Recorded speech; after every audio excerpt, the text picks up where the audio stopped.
His phone was on that boat with his friends when they left Horn Island. He had no way to call anyone. No way to reach out if something went wrong. When his family got that phone back, messages had been deleted. Today, July 15th, a grand jury has been put on notice. And the voice in that viral video? Two of Nolan's own friends say it isn't him. His phone was on the boat when it left Horn Island. That is not a rumor.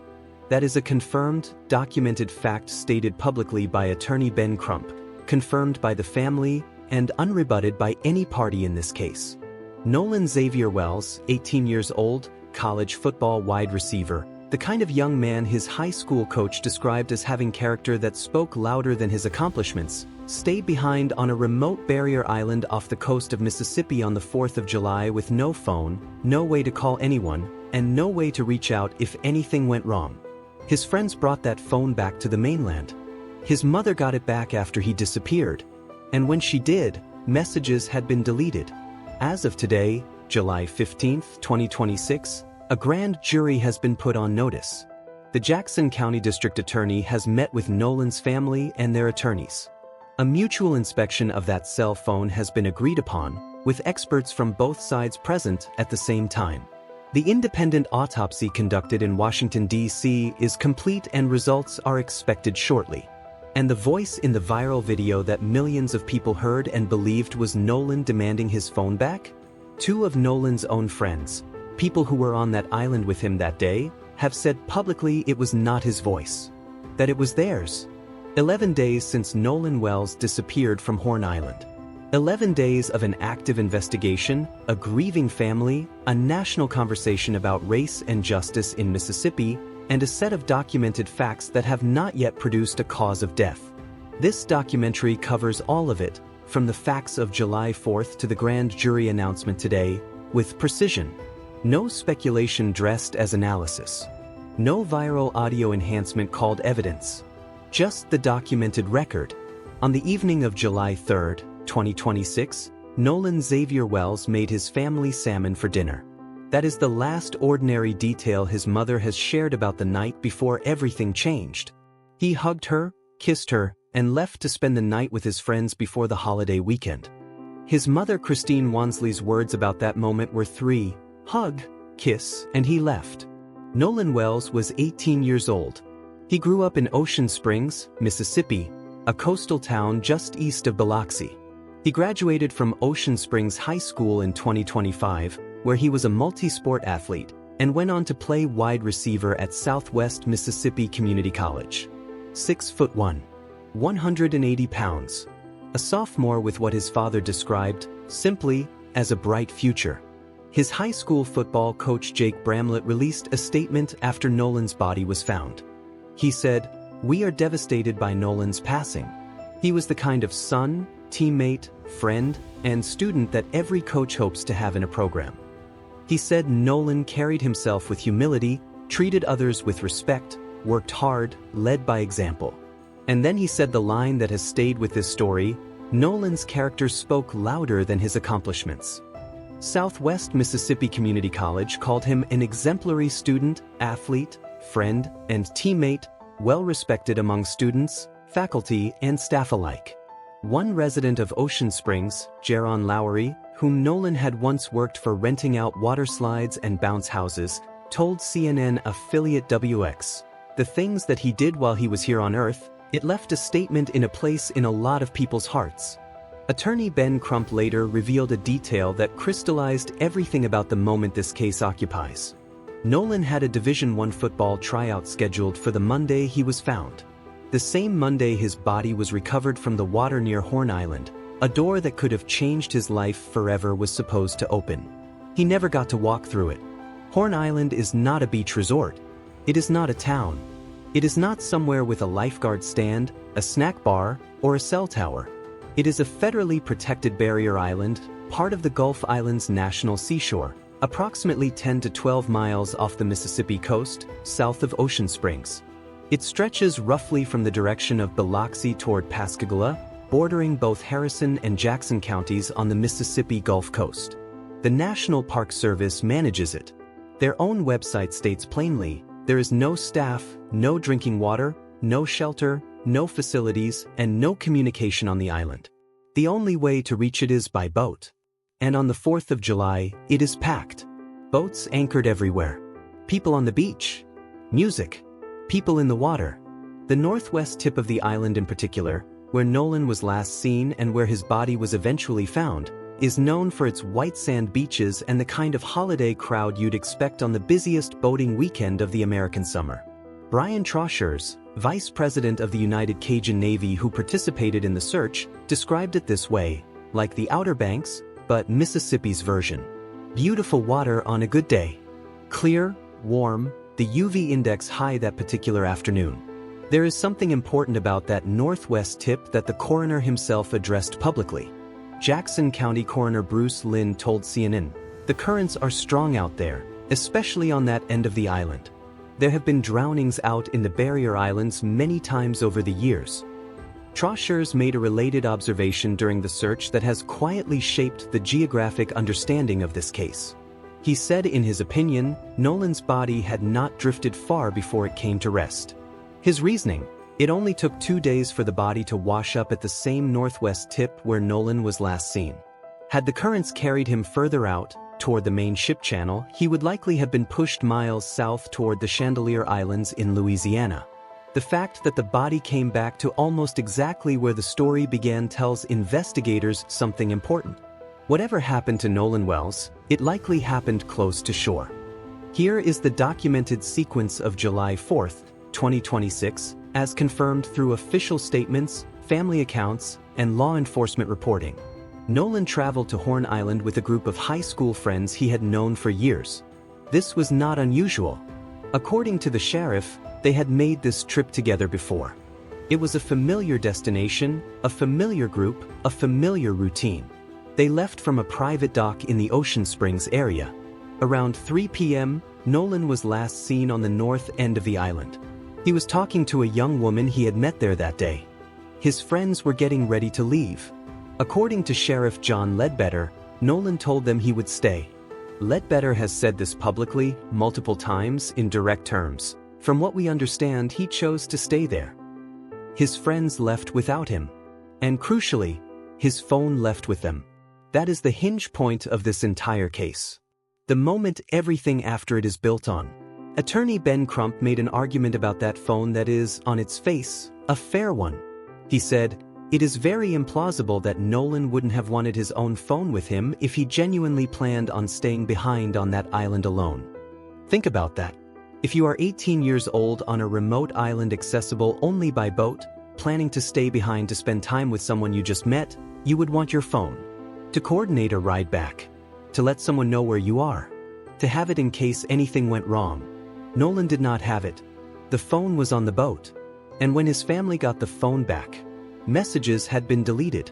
Nolan's mother, Christine Wonsley, reported him missing around midnight on Saturday night. The Coast Guard Sector Mobile received a request for assistance from the Jackson County Sheriff's Office around midday Sunday. A helicopter was deployed. Multiple agencies mobilized: the Coast Guard, the Mississippi Department of Marine Resources, the National Park Service, the Harrison County Sheriff's Department, and the United Cajun Navy. On the morning of Monday, July 6th, just before 8:45 a.m., a National Park Service ranger spotted a body in the water off the northwest tip of Horn Island. He was found face down.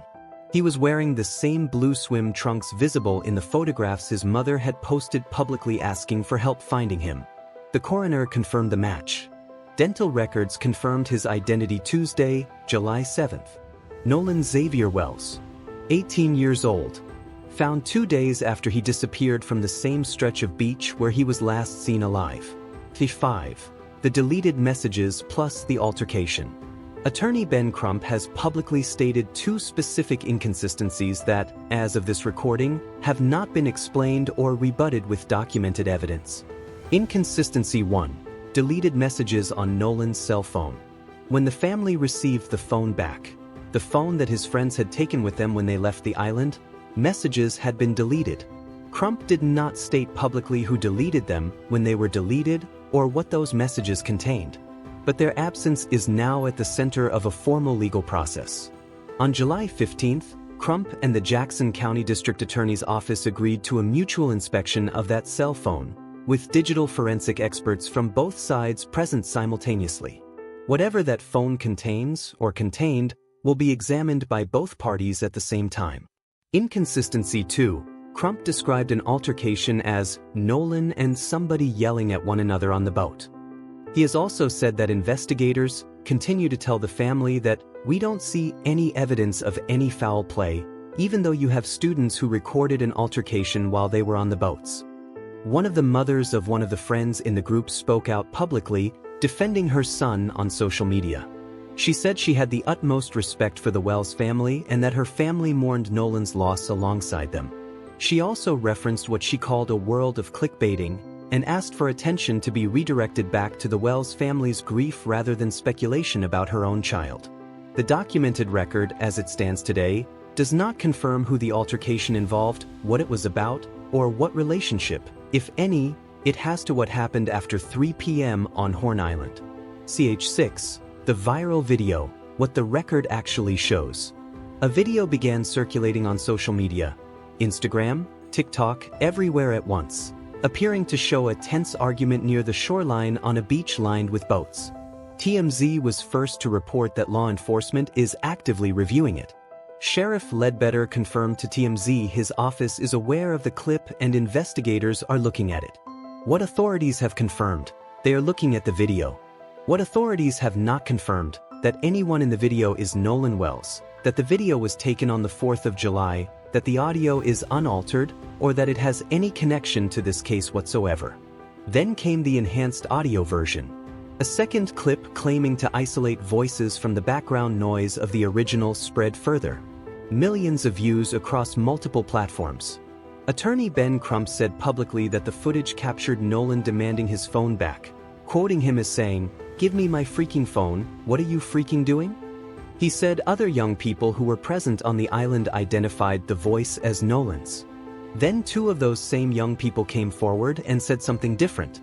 Traces Tin Shepard, described as a close friend who says he was on Horn Island with Wells that day, has publicly disputed that account, telling Rolling Stone the yelling heard in the video is his own voice from an unrelated altercation, not Wells's, and that Wells isn't shown in the video at all, though he says Wells was nearby in the water, out of frame/sight. Another friend, Javon Williams, separately told TMZ he also didn't believe the voice belonged to Wells. At the July 15th press conference, Crump said the legal team is being more careful going forward to frame such details explicitly as unverified witness statements rather than settled fact. There is also a third element to the video situation that has received less coverage than it deserves. AI-generated videos falsely depicting Christine Wonsley, Nolan's mother, have circulated online. Crump called it god-awful that a grieving mother is being forced to contend with fake videos attacking her while simultaneously planning her son's funeral. The video, both versions of it, remains unverified. The investigation into it is active. The 2 witnesses who were actually there say the voice identified is not Nolan's. That is the complete documented record on the video as of today. The question of race in this case is not one that arrived from outside. It arrived from the evidence itself. Many have looked at the photos of Wells, where he appears to be the only young black man in group pictures, and sensed danger, a reminder of Mississippi's fraught racist past many argue is still alive today. Nolan's grandfather, Christopher Wells Sr., posted publicly questioning the timeline. He asked how an island that had already been searched the day before could produce his grandson's body seemingly out of nowhere the next morning. The Reverend Al Sharpton appeared at the family's Friday press conference in New York City. He said, "We're not bringing in race, but we're not discounting race either. This smacks of some of the worst fears we've had historically, not only in Mississippi, but in this country." Sharpton has agreed to officiate Nolan's funeral service on Monday, July 20th. Attorney Ben Crump's reason for commissioning an independent autopsy in Washington, D.C. was stated directly.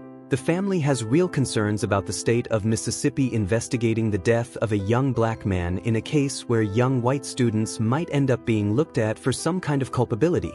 He said that concern was serious enough to warrant a doctor with no ties to Mississippi law enforcement conducting their own examination. Jackson County Coroner Bruce Lind offered a different framing. The only reason we're having this conversation is it happened in Mississippi. He's a black kid, and he went out there with friends who happened to be white.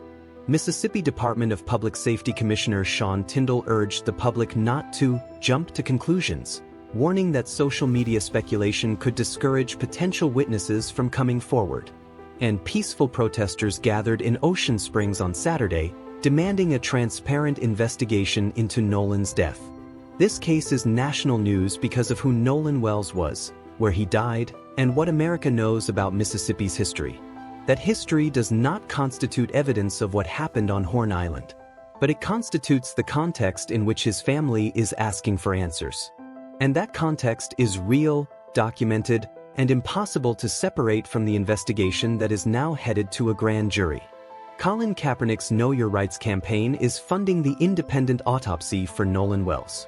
The body was flown from Mississippi to Washington, D.C. for examination by a doctor with no ties to Mississippi law enforcement. Actor Tyler Perry paid for the funeral expenses. Both details entered the public record on July 15th at the press conference following the DA meeting. Results from the independent autopsy were initially expected on Friday, July 10th. Then flight disruptions delayed the examination. As of today's press conference, Crump says results are expected very soon, likely after the family's funeral services on Monday. The state medical examiner's autopsy was performed on July 7th, the day Nolan's death was officially confirmed by dental records. Those results, including toxicology, have not been publicly released. Officials have said toxicology can take up to 2 weeks. The coroner has confirmed there were no immediate, obvious signs of foul play or trauma on Wells' body. He also confirmed the swimsuit matched the photographs. And he confirmed the currents in that specific area are powerful and have produced drowning deaths before. Investigators have publicly said they suspect drowning, but suspect is not a finding. And no official cause of death has been confirmed by either the state or the independent examination. 2 autopsies, 2 teams, 2 sets of results still pending. The family will not bury their son without at least preliminary findings from both. The funeral is Monday. Crump says results will come shortly after. The results of the death investigation of Nolan Wells will be turned over to a grand jury once the case is complete, attorney Ben Crump announced during a conference with the Wells family Wednesday. That announcement, made this morning, July 15th, after a meeting between Crump, the Wells family, and Jackson County District Attorney Angel Myers McElrath, is the most significant legal development in this case since the investigation began. A grand jury does not convict anyone. It does not name suspects. What it does is examine the evidence gathered by investigators and determine whether there is probable cause to believe a crime was committed and whether formal charges against any individual are warranted. Crump said, "A thorough investigation must be completed, and the district attorney must put every relevant fact before the grand jury. Nothing held back. Nothing overlooked." The family said they did not receive all the answers they wanted at the meeting, including the incident report, which has still not been provided to the family. Crump said his team continues to receive dozens of calls daily from people who were on Horn Island on July 4th or who say they have relevant information. Attorney Eric Hertz, leading the independent investigation, "Our job is to cut through all the noise and find the truth, and the truth needs to be found by unbiased investigation as well as unbiased lawyers." Sheriff Ledbetter, for his part, said the public tips produced over the past week have been very productive. He said, "This investigation is active. It's ongoing." He confirmed his department has been in contact with the FBI. The FBI Jackson office released a statement confirming it has assisted with certain aspects of the investigation in which federal tools and partnerships proved useful. Federal involvement is confirmed. The scope of that involvement has not been fully disclosed. The case is going to a grand jury. That is not nothing. That is the most significant formal commitment to accountability this case has produced in 11 days. This case has produced something that deserves its own chapter, not because it is part of the investigation, but because it is actively interfering with the truth. AI-generated videos falsely depicting Nolan's mother Christine Wonsley have been circulating online. A widely shared pool party photo was reposted by Crump's team, then walked back. He said at the July 15th press conference, "Just because we repost does not mean we authenticate anything." A friend confirmed the pool photo was from a June 27th party, not from July 4th. The Crump legal team has stated they label reposts clearly and use them to solicit tips, not to declare facts. That statement was a direct response to criticism that the legal team had been amplifying unverified content. The enhanced audio version of the viral video has been viewed millions of times. Two people who were actually on the island say the voice in it is not Nolan's. Mississippi Department of Public Safety Commissioner Sean Tyndall warned explicitly, social media speculation could discourage potential witnesses from coming forward. Brian Troshers made the same point when this case began. Some of Nolan's own friends, kids he had known since childhood, were receiving death threats online from strangers, with no actual evidence behind the accusations. The difference between a viral clip and verified evidence is not a small distinction. It is the entire difference between justice and noise. This documentary draws that line, states it clearly, and will not cross it. Christine Wonsley has spoken publicly throughout this investigation with a precision and a composure that has drawn attention from everyone watching. She confirmed her son's death on Facebook on July 6th, before official confirmation, in words that have stayed with this case. She wrote, "His father, our family, friends and I are absolutely devastated. My sweet son who is always willing to cheer and uplift others. Nolan was a special soul. God took his time creating our son." She asked for time to grieve as a family. She warned early on that any GoFundMe pages that appeared before her family set one up were scams. She has been precise, protective, and present in every public moment of this case. Elmore Wonsley, Nolan's father, was consoling his wife at the July 10th press conference. He has described his son as an elite athlete. He said Nolan could swim. He has not accepted the characterization of his son's death as an accident without answers. At the July 15th press conference, Christine confirmed the funeral will be held at Centerpoint Church in Ocean Springs on Monday, July 20th. Visitation from 9 to 11 a.m. A celebration of Nolan's life, not a traditional gathering, but a celebration at the Jackson County Fairgrounds following the service. Former teammates from his high school and middle school days have been invited alongside family. The GoFundMe established to support the family has raised more than $237,000. And Tyler Perry, who has never met this family, paid for their son's funeral. Nolan Wells made his mother salmon for dinner on July 3rd. He hugged her. He kissed her. He left. He was going to have a Division I tryout on the Monday they found him. These are not footnotes. This is who this case is about.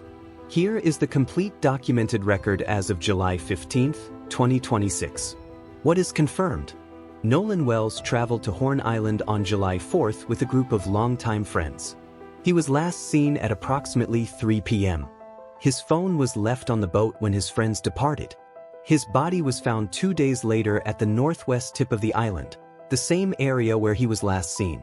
He was wearing the same swim trunks visible in photographs taken that day. The coroner confirmed no immediate, obvious signs of trauma or foul play. The Jackson County Sheriff's Office is investigating his death, with FBI assistance. An independent autopsy was conducted in Washington, D.C. A mutual cell phone inspection has been agreed upon. The case will go to a grand jury. What is not confirmed? The cause of death. The contents of the deleted messages. Whether anyone in the viral video is Nolan Wells. What the altercation documented on video involved. What the independent autopsy found. What the state toxicology results will show. What has been publicly stated but not verified. That Nolan's voice can be heard in the viral video, disputed by 2 of his own friends who were present. That a pool party photo shows Nolan the night he disappeared. A friend has stated it is from a June 27th event. That any specific individual bears responsibility for his death. No evidence of this has been confirmed by law enforcement. The sheriff has said no evidence of a crime has been found so far. He has also said the investigation is active and ongoing. The DA has agreed to take findings to a grand jury. The FBI has assisted. Both autopsies are pending confirmation. If you were on Horn Island on July 4th and have photos, videos, or information about what happened near the northwest tip of the island that afternoon or evening, the Jackson County Sheriff's Office needs to hear from you. The number is 228-769-3065 during business hours, 228-769-3063 after hours. Nolan Wells was 18 years old. He was going to have a Division I tryout on Monday. His character spoke louder than his accomplishments. And the case surrounding his death is now headed to a grand jury with 2 autopsies pending, a cell phone about to be forensically examined, and a family that has asked publicly for one thing and one thing only: the truth.